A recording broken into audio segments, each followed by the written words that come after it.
Good afternoon, ladies and gentlemen. Welcome back to another episode here on European Confessions. The following story that you're going to be listening to, it was sent to me by one of our dear sister. This is the translation of the message that was sent to me. The translation reads like this. Hello, how are you? Can you please post my own story as hidden identity? My name is Nyarai, not her real name. I am a 34-year-old woman. As I am writing this to you, currently I am living here in Cape Town, far away from home, because home it is in Zim, in Gweru to be more precise. But no matter how far I try to run, I cannot escape the torment that has been haunting me each and every day. Let me tell you something about the Holy Spirit. The Holy Spirit is relentless, whispering to me, urging me to return back home so that I can confess my sins. But fear keeps me silent because I am afraid of the consequences that I have to face if it ever happens that I am forced to return back home. It is quite strange that there are many times when I pray to God, telling God that I want Him to keep quiet. I want the Holy Spirit to stop speaking to me. And I just don't have the courage to do what the Holy Spirit has been telling me to do, to find the courage to go to tell the truth. It all started in 2009. It was in 2009 I was newly married. I was filled with hope and excitement for the future. As for my husband, whom I'll call Tinashe, he was someone that I wanted everything that I had ever wanted in a man. He was kind, loving, a good Christian, and a devoted one. But like a new wife, I wanted to make sure that our love would last forever. And I was naive, and when an older woman in my village offered me a love potion, this was after I had returned back to where I grew up in that village. That was when I spoke with this other older woman, and she asked me about the situation that was in my marriage. I told her that me and my husband, we were fine, we were doing okay, because it was all by the grace of God. He was not cheating on me. He was not doing anything. She then laughed at me and she said that Christianity will never make me to become a happily married woman. She had been a Christian, she said, all of her life. And one thing that she had learned was that God only helps those that help themselves. That was when she offered me a love potion. I accepted it without hesitation, because she was an elder from our church. She told me it would keep my husband faithful and that he would never look at another woman as long as he lived.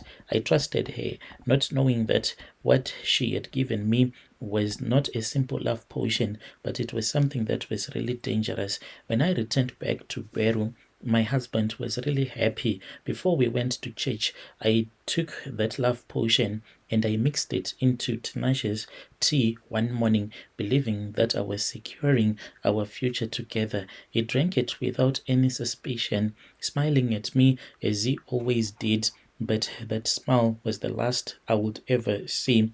We went to church. When we were at church later on that day, Tinashe began to complain of stomach pains. At first, I thought it was just a coincidence, but as the hours passed, his condition became worse and worse. Then panic set in. That was when we returned back home. When we returned back home, we tried to pray about it, but I could not bring myself to tell him the truth, what I had done, because that was the first time that I heard the voice of the Holy Spirit as he was speaking to me, clearly telling me that he could be saved, my husband, if I could confess to him and led him to be rushed to the hospital. But I watched helplessly as he grew weaker, his body racked with the pain. By the time that I decided to tell our neighbors that my husband was sick, when we took him to the hospital, it was too late. He died in my arms. His eyes were filled with confusion and fear. I was totally devastated and I was consumed by the guilt and the grief.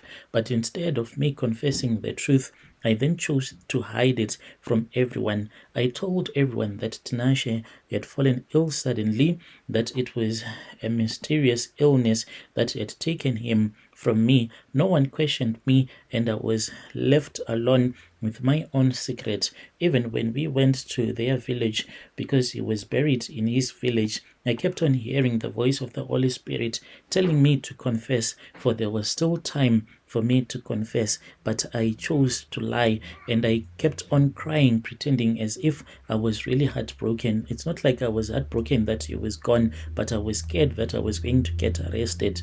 After Tinashe's death, I could not bear to stay in Gweru anymore. The guilt was just too much for me, and everywhere I went, I was reminded of him. So I fled my country to Cape Town, hoping to start a new life and to leave my past behind. But the Holy Spirit cannot let me forget. Each and every night, it's like I am plagued by dreams of my late husband.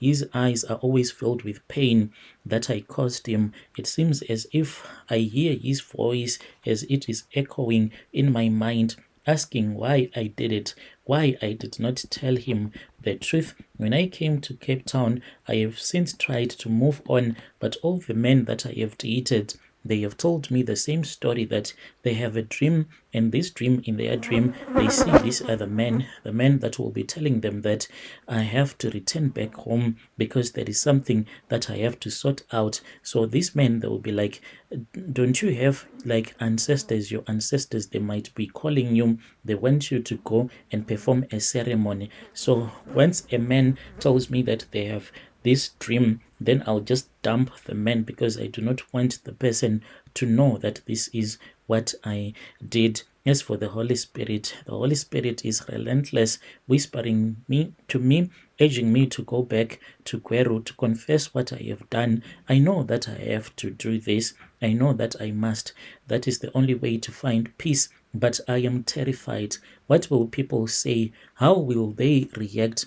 I am afraid of the judgment and the consequences, because once I confess, then there are some consequences. I don't know if the family is going to report me to the police or what, but there are consequences that I have to face. But still, I cannot live any longer like this. I am haunted by my past. I know that confessing is the only way to free myself, to find forgiveness. So at the same time, I am someone that is really scared. If only I could, I would return back and I will confess. And if only I had the courage, I will go back to Zim and I will face whatever consequences that will come my way.